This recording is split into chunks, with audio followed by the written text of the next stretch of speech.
It further, I'm just going to ask you point blank, what really stood out to you most in that conference? What was really interesting, what was clear here is that we're seeing three main pillars really anchoring the bilateral relationship between Germany and Turkey: the economic relationship, trade partnership, the security cooperation, and humanitarian.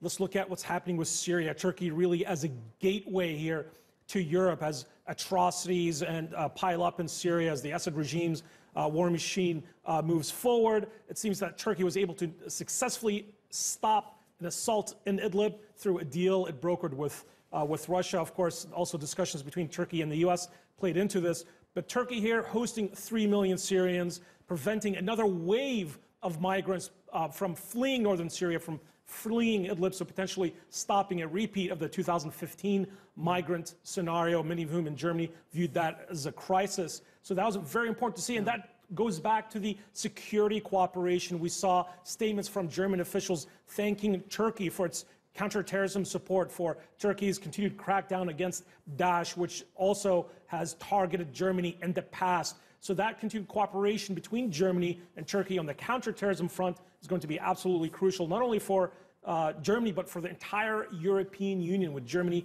at the heart of the EU. So that goes back to what's going to happen with FETÖ. We heard from President Erdogan that there are hundreds of members of the FETÖ terror group that are residing in Germany. Of course, as we know, a failed coup 2 years ago led by the radical cleric Gulen, but they have a base in Germany.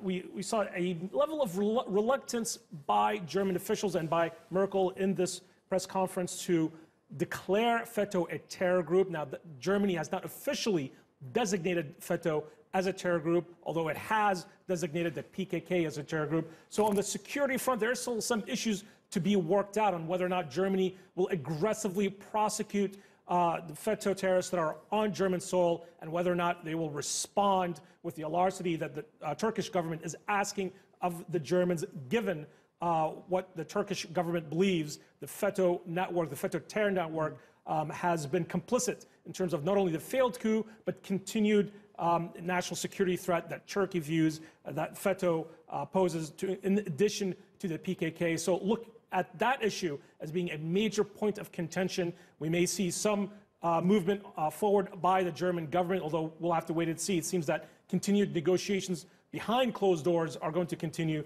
between Berlin and Ankara on the very heavy and important issue of the FETÖ network that remains in Germany.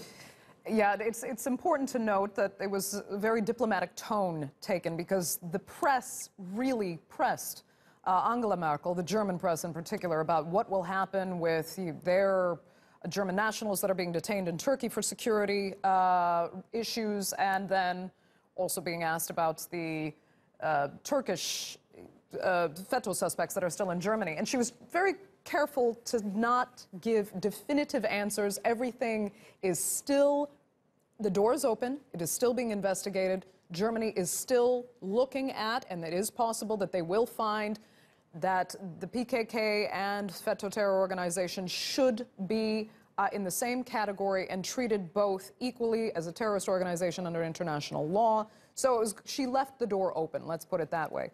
But as you said, another pillar in this discussion here was the economic relationship, not just between Germany and Turkey, but also Turkey's economic situation at present. President Erdogan said, our economy has been attacked, but this fluctuation will subside because our fundamentals are strong. The fundamentals are strong. So we heard that from President Erdogan, that he also viewed any commercial wars as being explicitly a national security threat to Turkey. So that, of course, is a reference to the tariffs that have been launched by the United States, not only against Turkey, but against the EU. And that's, of course, impacted Germany's industry. So with Turkey as being the fifth largest economy in Europe and the biggest trading partner of Germany, it's only natural that the two countries are going to gravitate even closer together on the economic front. And we heard from Chancellor Merkel herself in the lead up to the state visit by President Erdogan that a stable Turkey is in the interests of Germany, and to ensure On the stability front, the economy is, of course, it reigns supreme. So on the security front and on the economic front, it seems that both countries view those as being crucial to not only the stability of Turkey, but ultimately to the strength of the strategic partnership between the European Union, Germany, and Turkey. So I think the state visit really highlights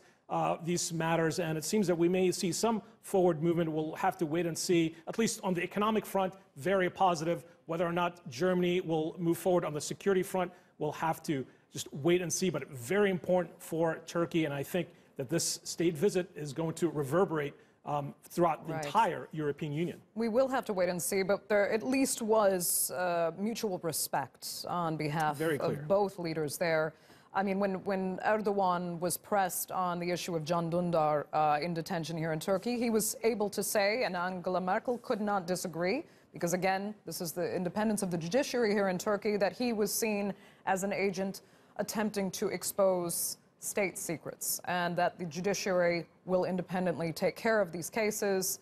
And then he showed respect as well for Germany's press to get more information about the investigations Turkey is asking Germany make about suspects on its territory.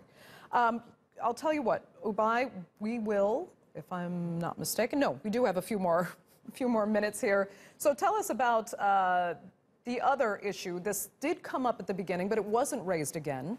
Erdogan talked about visa-free entry, customs union, in essence, negotiations for Turkey to become an EU member. It is still on the table, and he wants to see Germany facilitate that. Well, the very fact that was mentioned in this press conference and that potentially the EU accession talks could be back on the table, very significant here. Turkey's back in Europe in that case.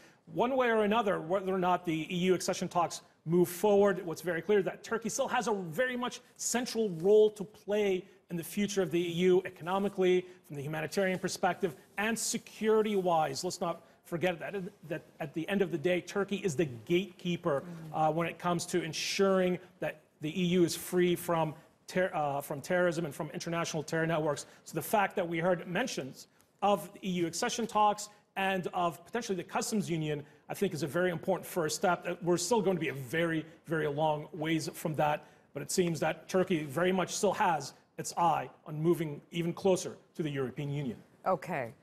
I'll tell you what, Oubai, we will leave it there. You'll be joining us, if I'm not mistaken, in the hour to come for some further